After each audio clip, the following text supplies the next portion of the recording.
Och då så, välkomna hit till den här presskonferensen efter matchen. Häcken, Öster, 2-0 till Öster. Vi ska höra vad tränaren säger. Starting with you, Martin. What do you say about the game today?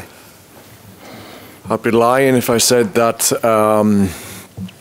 when I look at their team sheet, their lineup before the game, I said I'd be lying if I didn't feel a little bit upset. You know, they come out with the strongest team. They didn't rest anyone. Okay, the goalkeeper. So the game plan, of course, hadn't changed during the week, but you're hoping for a little bit of freebies in a way, that maybe they would rotate more than they did.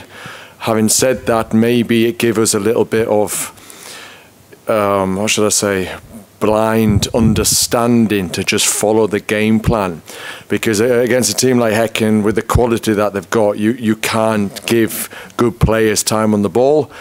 So it's pretty similar to the home game, but of course to do it here at Bravida on artificial grass takes a hell of a job. And we said all week we weren't happy, we weren't satisfied with the point against Brommapojkarna. So we made sure that the whole week and leading into the game, we make sure that we give our absolute soul in this game to run. And I think if you do that, at some point you do deserve something back. So I felt that we hopefully deserve to say that we were okay to say that we should win the game today.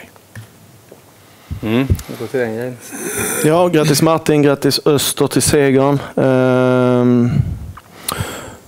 Det är en otroligt stor besvikelse, vår prestation, och också klart resultatet som det medför.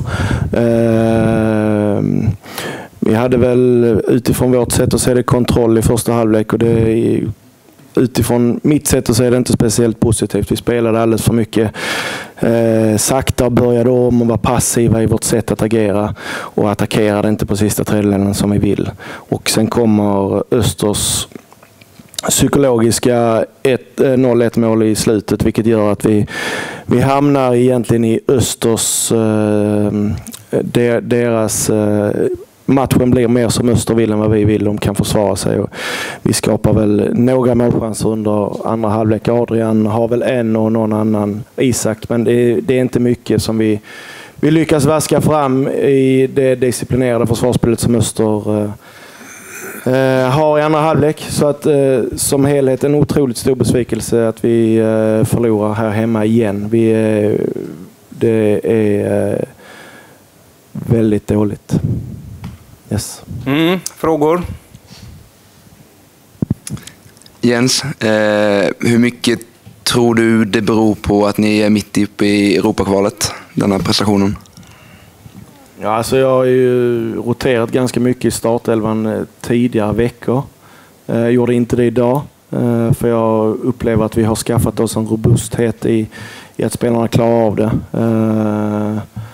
Men det kan man ju ifrågasätta efter dagens prestation såklart, huruvida vi var redo med den här startelvan. Samtidigt som det där vet man aldrig, och jag ville att den elvan som startade mot Brann skulle få en ny möjlighet att spela ihop, eftersom det har inte varit jättemånga tillfällen som vi har fått möjlighet att göra det. Så att då kände jag att idag skulle kunna vara ett bra tillfälle. Nu gjorde ju rätt tidiga byten, 4 stycken efter någon timme bara. Var det lite grann planerat oavsett resultat? Ja, absolut. Det var ingenting som inte var... Jag ska inte säga att allt var klart sedan innan, men några av bytena var självklara med tanke på var vi är i vårt matchspel. Foyston, du chockade lite med den elvan. Hur motiverar du? I think that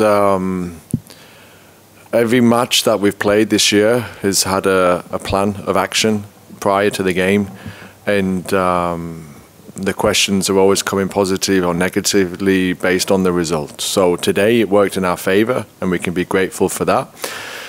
But the plan all week is also a consequence of how we felt over the last game. That we sat ourselves down maybe 5 games ago and talked about the demands, the promises that we set ourselves, that we won't allow ourselves to dip in our performances, our will, our desire, our desperation to stay in this league. And I felt that the 45 minutes against Brommapojkarna last week was not adhering to those promises. So of course you get an automatic effect to come here and give what was lacking in the last game, the last 45 minutes. And when it comes to the starting 11, we have a squad that are fighting together. So whoever starts, they're there for a reason and deserve to play. Daniel Ljung tillbaka på kanten som var i fjol. Ja. Vad hoppades du få ut av honom idag? Vad fick du ut av honom, tycker du? Running like an animal, basically. We needed Noah in there for the runs. We needed Danny in there for the runs. We needed Oscar for his counter-attack.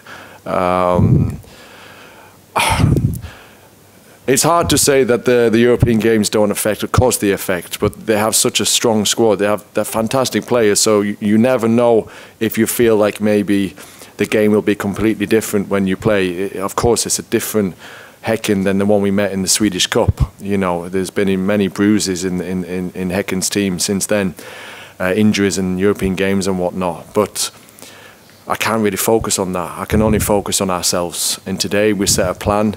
We promised ourselves we'd do one thing, and Danny, Noah, Oscar were there to do that. 10 av 12 poäng nu mot Göteborgslagen. Du verkar trivas här. Jag bryr mig inte. Vad hände vid bänkarna där på slutet? I think emotions are always high. I'm not a big fan of yellow cards for pushing. I think like in rugby, just, all right guys, calm down, get on with it. I think the ball goes out to Alibek. What's Alibek going to do? Is he going to throw it back so Häcken can take a quick throw in? Of course he's not. So I think Anderson comes in, pushes Alibek. Alibek pushes in, a little bit of handbags, and you know, it's nonsense really. But of course we get punished as much as they get punished, and you've got to be responsible for that. So I think that maybe Alibek is suspended for the next game. Not 100% sure, but I believe so. Okej, ska vi nöja oss där? Ja. Tackar vi Martin, Jens.